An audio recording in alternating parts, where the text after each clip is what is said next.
Good evening.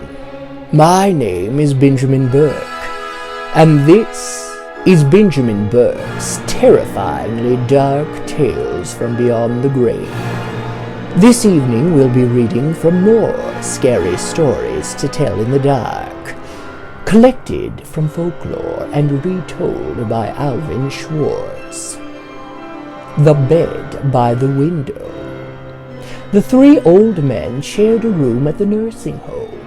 Their room had only one window, but for them it was the only link to the real world.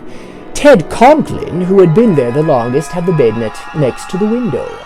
When Ted died, the man in the next bed, George Best, took his place, and the third man, Richard Green, took George's bed.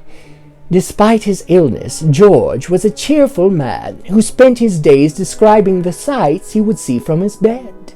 Pretty girls, a policeman on horseback, a traffic jam, a pizza parlor, a fire station, and other scenes of life outside. Richard loved to listen to George, but the more George talked about life outside, the more Richard wanted to see it for himself. Yet he knew that only when George died would he have his chance. He wanted to look out that window so badly that one day he decided to kill George. He is going to die soon anyway, he told himself. What difference would it make? George had a bad heart. If he had an attack during the night and a nurse could not get to him right away, he had pills he could take. He kept them in a bottle on top of the cabinet between his and Richard's bed. All Richard had to do was knock the bottle to the floor when George could not reach it. A few nights later, George died just as Richard had planned he would.